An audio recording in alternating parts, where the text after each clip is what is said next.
A long, long time ago, in a galaxy far, far away. Well, actually, it was in our galaxy. In fact, it was on Earth. It was 400 years ago, though. Maybe we should start over.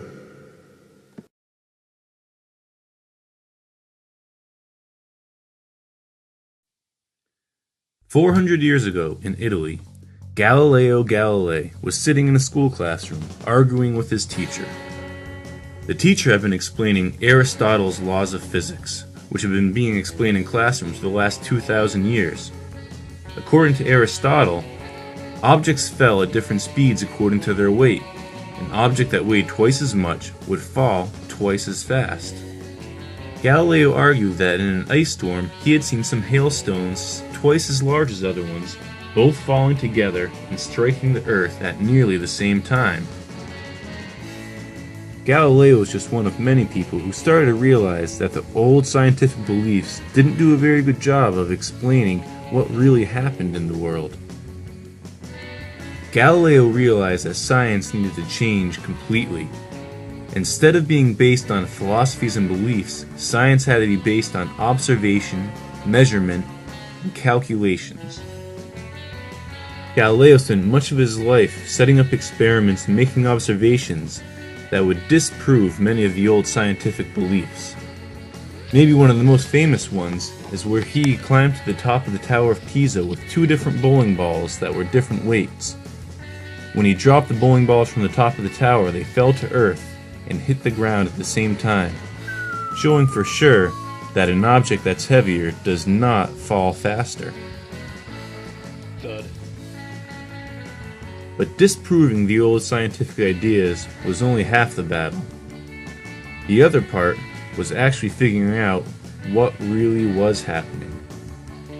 This task fell to one of the great scientific thinkers of all time, Sir Isaac Newton.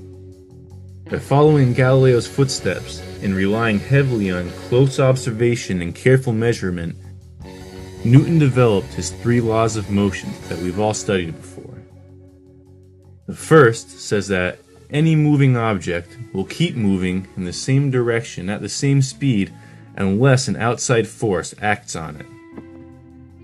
His second law tells us that the force of an object is related to its mass and its acceleration. And his third law, that for every force, there's an equal force in the opposite direction. Or, more commonly put, for every action, there's an equal and opposite reaction. While these three laws are used to describe any object and any force, Isaac Newton spent a lot of time studying one force in particular, the force of gravity. Gravity is a force where any particle of matter is attracted to any other particle of matter. The strength of this force of gravity depends on two things: the mass of the objects and how far apart the objects are. The more mass there are in the objects, the stronger the force of gravity is going to be. That's why the force of gravity is so strong here on Earth, because our planet's huge. The other thing that determines how strong the force of gravity is going to be is how far apart the two pieces of matter are. So the further away we get from Earth, the weaker the force of gravity is going to get. But it's not correct to say that there's no gravity in space. There's a lot of gravity. But you're just so far away from anything with a large mass that there's just not enough gravity to pull you in one direction. In fact, even on Earth, we are experiencing gravitational pulls from the sun and from the moon, but we're so far away from them we don't really notice. But the gravitational pull of the moon is strong enough to give us high and low tides.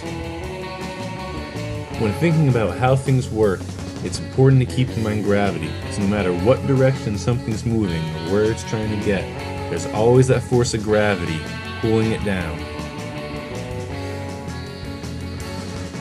There's something else that we can't ignore when we talk about motion, and that's friction. Friction happens whenever two objects come in contact with one another. Sometimes friction can make it hard for us to move things, like if you have rusty chains on your bicycle. So we can try to reduce the friction, maybe by spraying some WD-40 on the chain of your bicycle and on the gears. That'll help them move smoother. But without friction between the tires and the road, we wouldn't be able to ride a bicycle in the first place. We wouldn't be able to get going, wouldn't be able to stop, or turn a corner. Without friction, nails would slide out of place, light bulbs would unscrew themselves and drop out of light sockets. Or imagine a school dance with no friction. It'd be like trying to do the Soldier Boy dance on an ice rink. Friction is created by the molecules of different materials bumping up against each other. So, usually the smoother the surface, the less friction there is, and the rougher the surface, the more friction, because there's more chances for the molecules to get locked up. If you've ever stuck your hand out the window of a moving car, you felt the air molecules blowing by and pushing your hand backwards. That's one thing about friction. The force of friction is always opposite the direction the object is moving. So if you're moving forwards in a car, the force of the friction from the air on your hand will be pushing it backwards. The friction from air on a moving object has a special name, air resistance. And the faster the object's moving through the air, the more friction or air resistance there is pushing it back. That's why jets and high-speed planes need to be built aerodynamically to cut down on friction. However, objects like parachutes or paper airplanes are designed to take advantage of air resistance. Look at how these skydivers use air resistance to control their speed.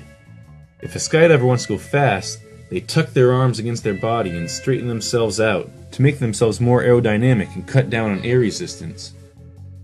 In order to slow down, the skydivers will spread out their arms and legs. This gives them more area and increases the air resistance. We know that gravity is the force pulling these skydivers down, accelerating them faster and faster as they fall. But the faster they go, the more air resistance there is.